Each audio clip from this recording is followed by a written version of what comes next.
అంతఃశత్రువులు బహిశత్రువులు ఇది ఎప్పుడైనా సరే యుద్ధ వ్యూహంలో ముఖ్యం.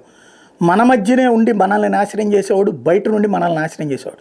రెండు కోణాల్లో కూడా భారతీయ జనతా పార్టీ నాశనం చేయడానికి సుదీర్ఘకాలం పాటు పనిచేసింది ఆంధ్రప్రదేశ్లో ఉన్నటువంటి మీడియా. ఇక్కడ ఉన్నటువంటి మీడియా వామపక్ష భావజాలిక జర్నలిస్టులు లేదా యాజమాన్యాలు కూడా వామపక్ష భావజాలికలే మొదటి నుంచి ఉంటూ వచ్చారు. కాబట్టి వాళ్ళందరి ఆలోచన కూడా భారతీయ జనతా పార్టీ ఎదుగుదల అంగీకరించరు. నాట్ ఓన్లీ ఆంధ్రప్రదేశ్, దక్షిణాది రాష్ట్రాలు అంగీకరించరు. ఎందుకంటే ఇక్కడ ఈ భావజాలాలు కలిగినటువంటి వాళ్ళు ఉన్నారు. భారతీయ జనతా పార్టీ ఒక్కసారి స్టార్ట్ అయితే అది నిదానంగా పాదుకుపోతుంది. తనదైనటువంటి శైలిలో పరిపాలన కానీ తనదైనటువంటి శైలిలో జరిగేటటువంటి వ్యవహారాలు ఇప్పుడు సుదీర్ఘంగా కనబడుతున్నాయి. ఒక గుజరాత్తో, ఒక మధ్యప్రదేశ్, ఒక ఛత్తీస్గఢ్ ఇట్లాంటి వాటిలో ఓడినటువంటి సందర్భాలు ఉన్నాయి, రాజస్థాన్లోనో కర్ణాటకలోనో. కానీ వీళ్ళు అట్లాంటిది లెక్కేసుకోరు. కానీ ఒకసారి స్థిరంగా నిలబడిందంటే ఇక దాన్ని నాశనం చేయడం కష్టం. కాబట్టి ముందే ఎదగకూడదు అన్నటువంటి 1998లో భారతీయ జనతా పార్టీ అద్భుతమైనటువంటి స్థాయికి వచ్చింది. 18% ఓట్లతో 12 సీట్లని 7 సీట్లని అసెంబ్లీ సీట్లను సాధించినటువంటి సందర్భం.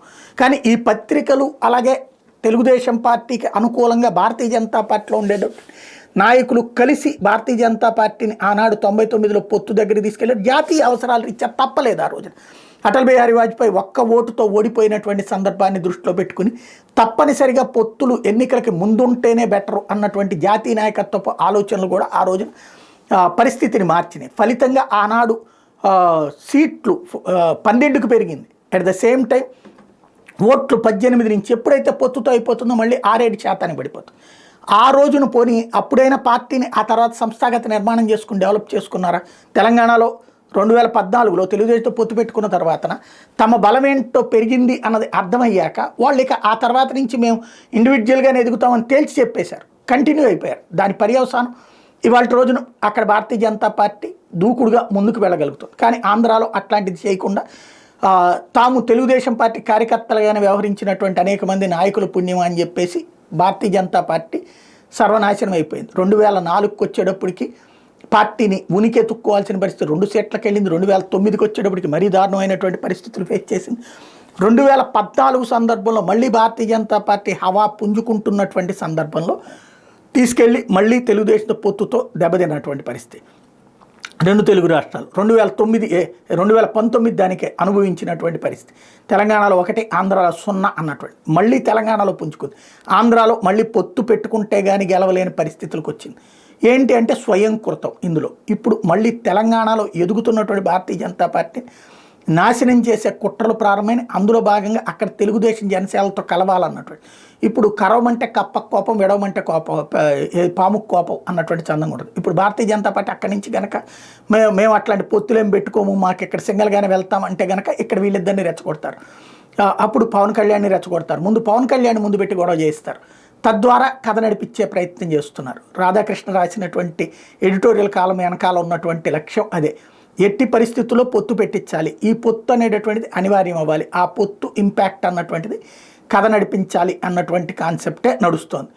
పొత్తు ద్వారా అప్పుడు తెలంగాణలో బీజేపీ ప్రస్తుతానికైతే గెలవదు అధికారంలోకి. ఎప్పుడైతే బీజేపీ తెలుగుదేశం జనసేనతో పొత్తు పెట్టుకుంటుందో ఆటోమేటిక్గా దానికి కొలాప్సింగ్ స్టేజ్ వస్తుంది. ఎట్లాగా? ఆటోమేటిక్గా అక్కడ కేసీఆర్ని ముందుకు తీసుకొస్తారు.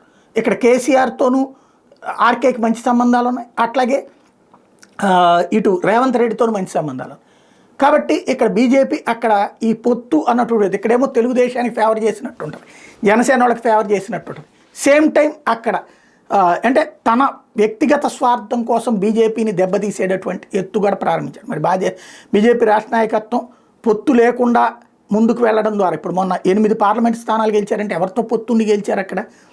అలాగే కార్పొరేషన్లు హైదరాబాద్లో ఎవరితో పొత్తుండి గెలిచారు? అదే సమయంలో అసెంబ్లీలో పొత్తు పెట్టుకుంటే ఏమైనా సాధ్యమైందా? పోనీ జనసేనతో పొత్తు పెట్టుకున్నందువల్ల. కాబట్టి భారతీయ జనతా పార్టీ అక్కడ సింగిల్గా వెళ్ళాలి. అక్కడ తెలుగు కాంగ్రెస్ పార్టీ ఎంఐఎంతో పొత్తు పెట్టుకున్నది, బీఆర్ఎస్ ఒంటరిగా పోటీ చేసినటువంటి పరిస్థితి, అట్లాగే బీజేపీ ఒంటరిగా పోటీ చేసింది. ఇప్పుడు బీజేపీ, టీడీపీ, జనసేన పొత్తు అంటే అదిగో ఆంధ్ర వాళ్ళు మళ్ళీ అడుగు పెడుతున్నారు చూసారా? అక్కడ ఏంటి గొడవ అంతా? ఇప్పటికి కూడా నీళ్ల గురించినటువంటి గొడవే, నిధుల గురించిన గొడవే ఉంటుంది. ఆంధ్రాకి దక్కాల్సినటువంటి ఆస్తుల్ని వాళ్ళు లాక్కున్నారు. అది కేసీఆర్ లాక్కున్నాడు, రేవంత్ రెడ్డి దాన్ని కొనసాగిస్తున్నాడు. ఆంధ్రాకి రావాల్సిన నీళ్ళని కేసీఆర్ ఆపాడు, రేవంత్ దాన్ని కొనసాగిస్తున్నాడు. అట్లాంటి సందర్భంలో అక్కడ ప్రజలు అది కోరుకుంటున్నారు. అట్లాంటి తెలంగాణ ఫీలింగ్నే కోరుకుంటున్నారు. రూరల్ తెలంగాణ చాలా స్ట్రాంగ్గా ఉంది ఆ పాయింట్లో. ఇప్పుడు ఆంధ్ర బీజేపీతో పొత్తు పెట్టుకుంటే ఏమంటారు కేసీఆర్ కానీ రేవంత్ కానీ ఏం రైట్ చేస్తారు? నీళ్ళు ఎక్కడి నుంచి వస్తాయి, కృష్ణ నీళ్ళు ఎట్ట వస్తాయి, గోదావరి నీళ్ళు ఎట్ట వస్తాయి, వాళ్ళు బనకచర్ల ఆపించాలి, ఇట్లాంటివన్నీ ఉంటాయి. ఇవన్నీ సాధ్యమవుతుందా? నిధులకు సంబంధించి మేము ఆపినటువంటి డబ్బులు మళ్ళీ వాళ్ళు ఇచ్చేస్తారంటారు, సాధ్యమవుతుందా? ఇదే సమస్య. కాబట్టి భారతీయ జనతా పార్టీని అక్కడ ఎందుకు ఈ కుట్ర పన్నుతున్నారు అంటే వెరీ సింపుల్. బీజేపీ అక్కడ బలపడిందంటే స్థిరపడుతుంది. కర్ణాటకలో నెక్స్ట్ ఎలక్షన్స్ ఖచ్చితంగా భారతీయ జనతా పార్టీ వచ్చేస్తుంది. దీనికంటే తెలంగాణ కంటే ఒక 6 నెలల ముందు అక్కడ ఎన్నికలు జరుగుతాయి. దాని ఇంపాక్ట్ రేపు తెలంగాణలో వస్తుంది. ఈ 2 చోట్ల కూడా బీజేపీ గెలిచింది అంటే 2028లో జరుగుతాయి ఎన్నికలు తెలంగాణలో.